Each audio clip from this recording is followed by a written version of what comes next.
ज़्यादा कल्पना हटाइए, दूसरों की बराबरी भी मत करिए, दूसरों की गलत बातें मत सीखिए। पड़ोस की एक दुल्हन अपने सास बहू को सेवा नहीं करती, दुख देती है, उसको मत सीखिए, अच्छाई सीखो। भौरा फुलवारी में जाता है, फुलवारी में कांटे भी हैं और फूल भी हैं और गोबर भी है, क्योंकि गोबर के बिना फुलवारी बढ़ेगी नहीं। फूल के पौधे के नीचे गोबर, सोचो, और गोबर की ताकत से फूल खिला है। अब गुलाब के फूल के पड़ोस कांटे भी, लेकिन भौरा कांटों पर बैठता है कि गोबर में बैठता है कि भौरा फूल में बैठता है? बता दो जरा, बोलो। फूल में बैठता है, लेकिन उसी फुलवारी में गोबड़ौरा जाता है। गोबड़ौरा वो गोबर का कीड़ा होता है, वो भी भौरे के ही कलर का होता है। ये भौरा है, वो गोबड़ौरा है। वो फूल पर बैठता है नहीं, वो जो पेड़ पौधे के जड़ में गोबर पड़ा है उस गोबर में घुसता है। तो जो गोबड़ौरे हैं वो बुराइयों के गोबर में घुस जाते हैं, और जो भौरे हैं वो अच्छाइयों के फूलों में प्रवेश कर जाते हैं और सुगंध का आनंद लेते हैं।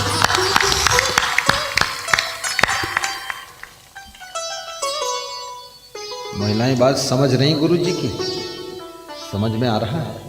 कोई कठिन बोल ही नहीं रहा हूँ, बहुत ही श्लोक परलोक नहीं बोलता हूँ, इसी लोक की बात बोलता हूँ। कबीर साहब कहते हैं,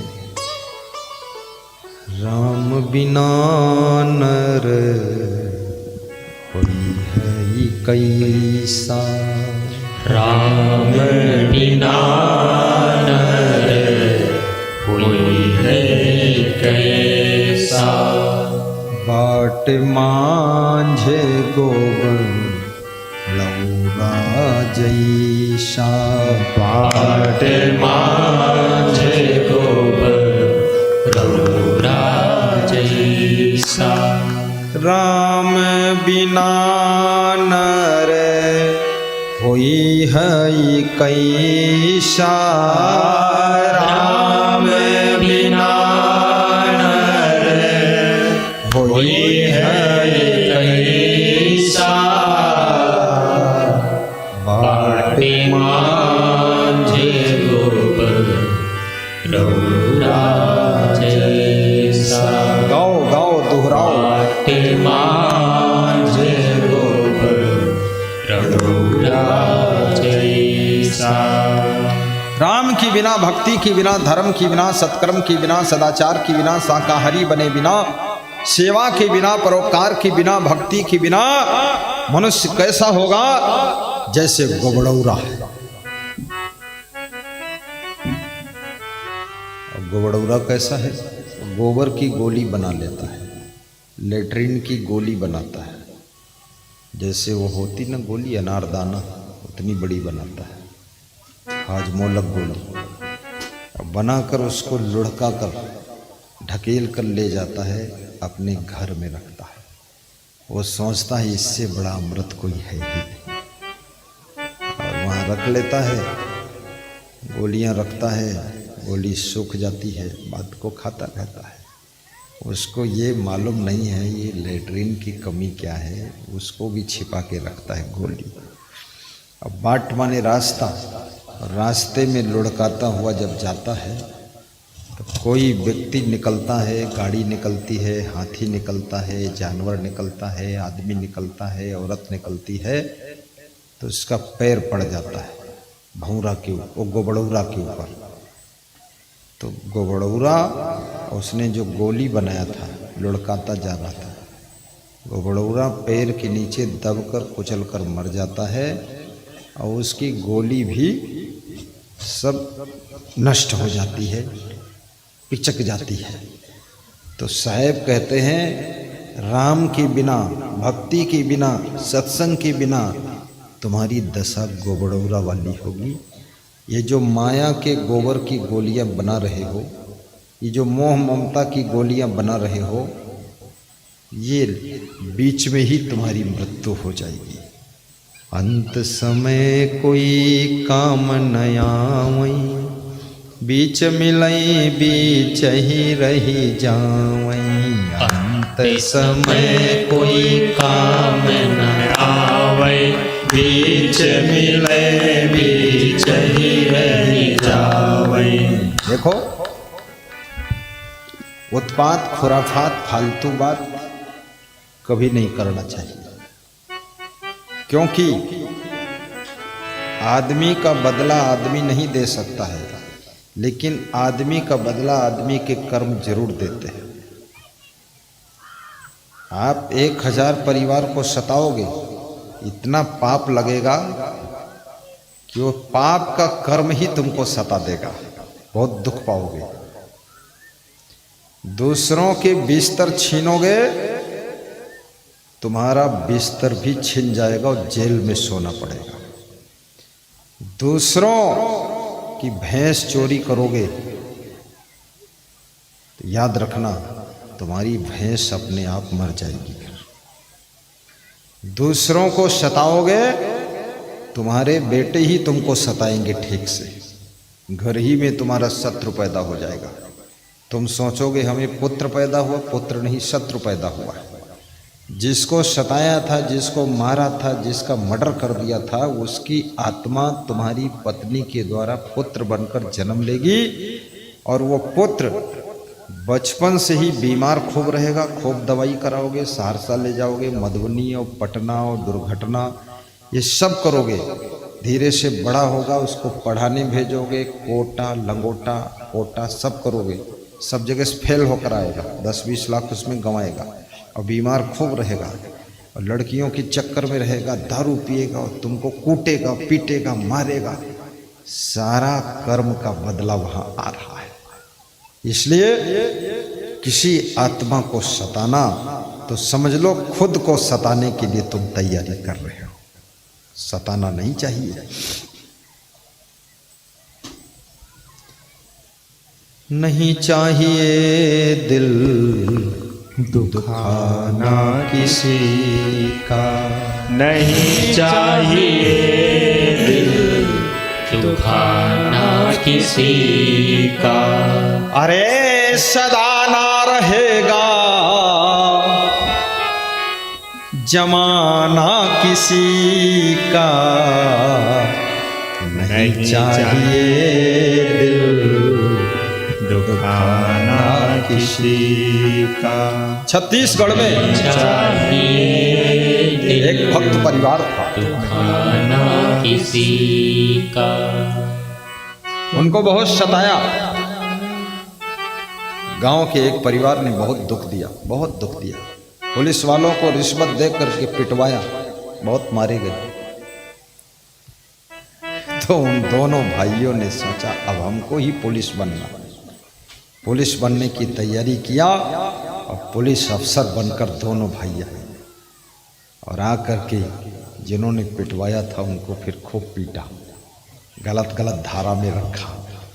बोला आपने पुलिस को रिश्वत देकर मुझे पिटवाया था, आज उसका बदला लेकर आया। लेकिन तुम ऐसा भी मत करना, ये तुमको करने की जरूरत नहीं है, क्योंकि उनका कर्म ही उनका बदला ले लेगा। तुम क्यों फालतू मेहनत करो? बिल्कुल नहीं।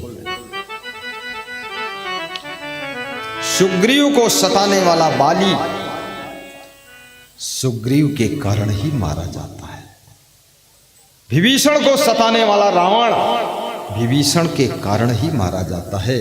नाभि में अमृत है ये बताने वाला कौन है?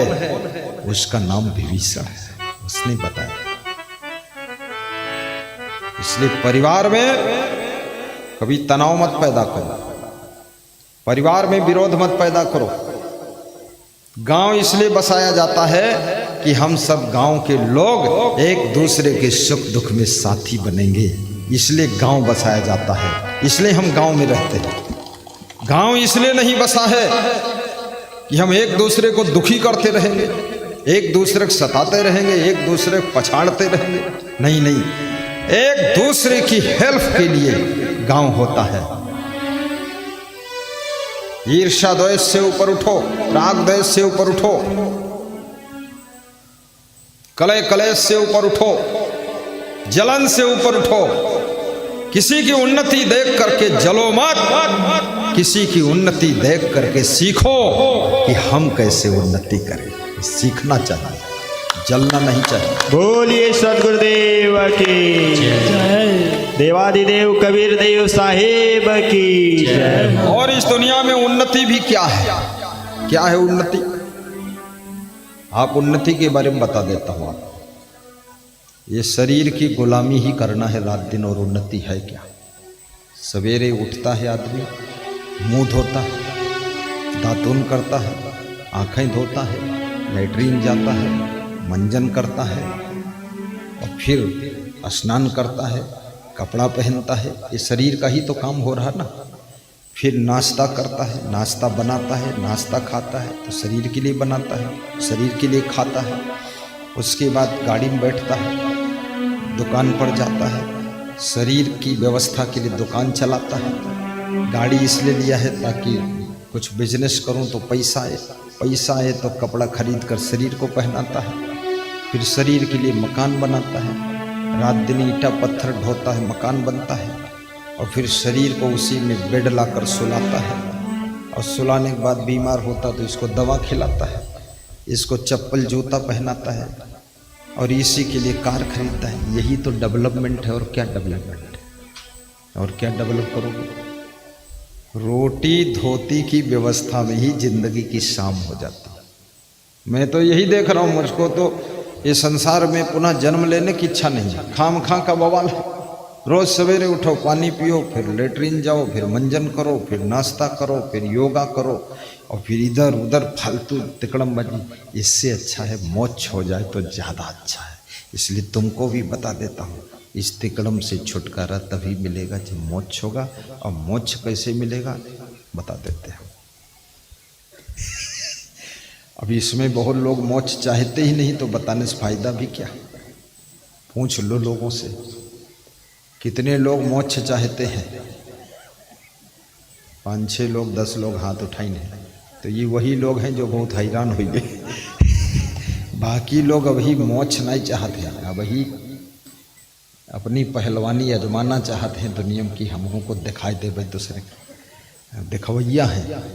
जिनका दिखवैया है वो दिखैया नहीं है, वो खुद ही दिखवैया है तुमका, और तुम उनका दिखवैया हो गए। हम दिखाए का मानी जरूर, वही कहा हम दिखवाई नहीं करीब, हम खुद ही तुमका दिखाई देवे। तो सब एक दूसरे को दिखावे में हैरान है, मोक्ष ही नहीं चाहते हैं। मोक्ष कौन चाहता है? इच्छा नहीं। कितने साधुओं को भी मैंने देखा है, कथाकार, प्रवचनकार, विद्वान, वो कहते हैं हम मोक्ष नहीं चाहते। तो क्या चाहते हैं? तो कहते हैं बार बार जन्म हो, बार बार यही कर्म करते रही बस। बड़ा अभी और उसके दुखों की मूसल लगने बाकी। यहाँ करते क्या हो? इस दुनिया में है क्या? इस शरीर के सोने के लिए मकान बनाते हैं, इसको सहरसा ले जाने के लिए गाड़ी खरीदते हैं, और इस शरीर के लफड़म मोबाइल खरीदते हैं। इस शरीर के बवाल में यहाँ पगड़ी बांधो रोज, इस शरीर के चक्कर में यहाँ जूता चप्पल इकट्ठा करो, कहूँ जूता खोई गए वही ढूंढते रहो।